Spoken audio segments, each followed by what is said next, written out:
Now, Donald Trump was at the UFC over the weekend and he walked out to a thunderous response from the Miami crowd, flanked by two of his grandchildren.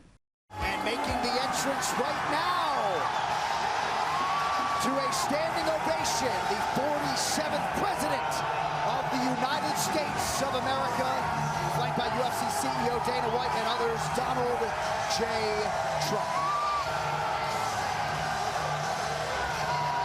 Is there anybody else that has a walk-in other than a fighter? I mean, he has some music. Can rock stars playing? He had one at the NCAA tournament too. He always gets a walkout. Trump not only got a rock star entrance, but he had sporting stars flocking to shake his hand, including UFC champ Dominic Reyes, moments after his big win.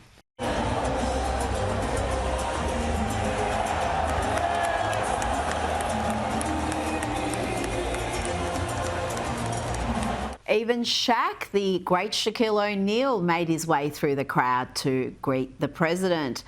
Let's bring in comedian and host of Primetime with Alex Stein on Blaze TV. Alex, can you remember seeing anything like this? A politician that is reviled by the media but loved by sporting crowds, whether it's at the football, the NASCARs or the UFC?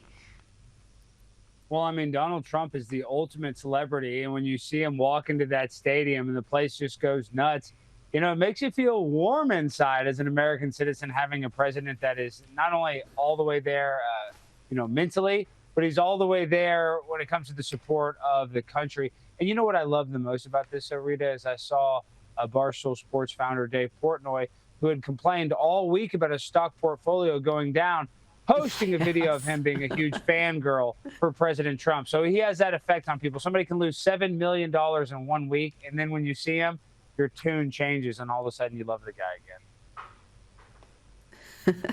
Well, there was an awkward moment, we just saw it before, where Trump seemed to ignore actress Cheryl Hines, the wife of RFK Jr. There was plenty of media coverage of this moment, but that's not the full story, Alex. President Trump did go back and he had a chat with Cheryl. He's not snubbing her as many have claimed. Well, Rita, it's obvious that Trump did this on purpose. When you look at Cheryl Hines, considering that she was Larry David's co-star on a show that's all about being awkward, Donald Trump did this on purpose. This awkward moment went super viral, and this was not an accident. So, be careful what you think about Donald Trump. No, this is the best marketing tool possible for Donald Trump. That snub was the snub heard around the world, Rita. It was great. No, he was just not looking at her when she had her hand outstretched. I'm sure there was a very innocent. He's got no problem with Cheryl Hines. She's actually been incredibly brave in standing up to the Hollywood bullies, because they did come for her when RFK Jr. first announced that he was going to be part of the Trump camp. Now let's talk about more serious stuff. The president of El Salvador, Nayib Bukele, is in the US. El Salvador is housing in its mega prisons a number of gangbangers in the US illegally. Tell me about the relationship he has with the Trump administration. Well, the president of El Salvador is similar to Donald Trump in that he's no nonsense, and he wants to get rid of all the gangbangers, not only in his country, but here in America. He wants to kind of be like a private prison, third-party system where we can put a lot of these Trinidad Rugas or MS-13 gangbangers. We can just send them down to El Salvador and we can pay them to house them. So, I love the idea of outsourcing our prisons to El Salvador. So this meeting, it could spell trouble for the cartels and the organized crime that is, causing a lot of problems here in America.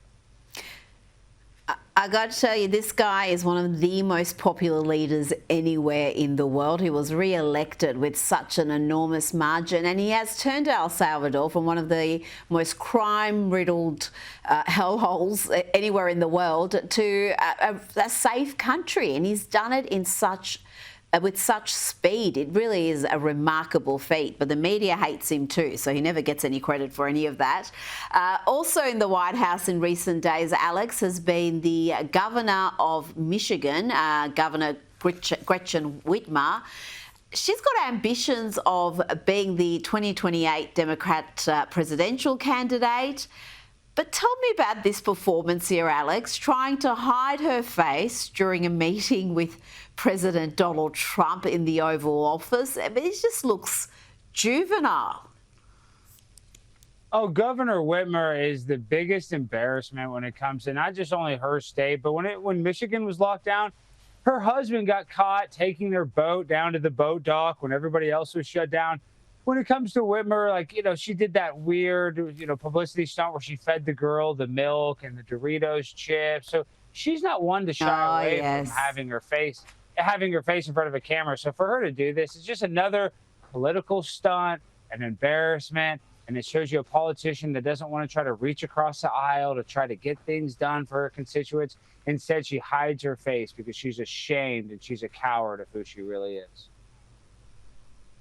Well, I remember back in the height of the COVID era, Governor Whitmer, whilst Florida was completely open and free, Texas, where you are, was open and free, she was locking down seeds. She didn't want anyone to be planting seeds in their garden to grow vegetables, like just some really bizarre COVID restrictions coming from that governor.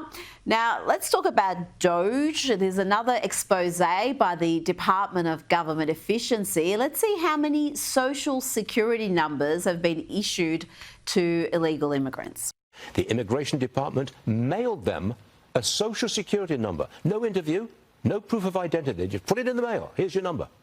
In 2021, Doge says 270,000 new aliens were issued social security numbers, 590,000 in 2022, 964,000 in 2023, and 2.1 million in 24, right before Biden left office. Doge also discovered that 1.3 million aliens are now receiving Medicaid. 2.1 million just in 2024. Those numbers are astounding, Alex.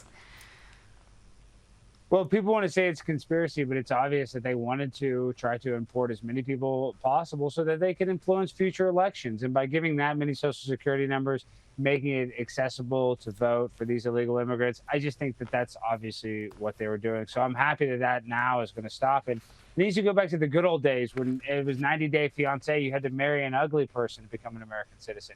You didn't just get a free green card and access to, vote in future elections.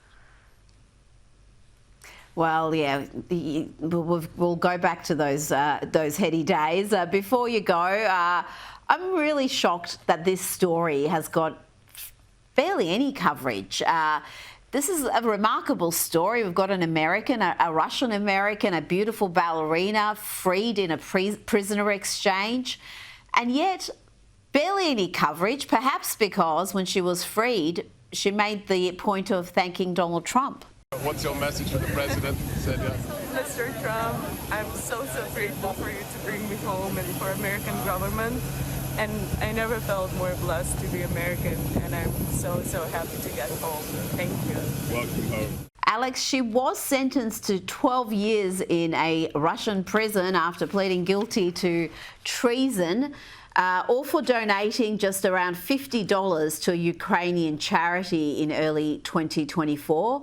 This is a feel-good story. How is this story not being getting saturation coverage? Well, Rita, I'm surprised it's not, because I've been very critical of the Ukrainian war, but I'll be honest, Vladimir Putin throws journalists off buildings. Russia is not innocent when it comes to this horrible conflict that's happening. So Russia needs to step up and end this war, and so does the Ukrainians and Vladimir Zelensky. And I'm happy that she's free. For $50 to the Ukraine to be jailed for 12 years, absolutely ridiculous. Shocking. Alex Stein, thanks for your time. Thank you, Rita.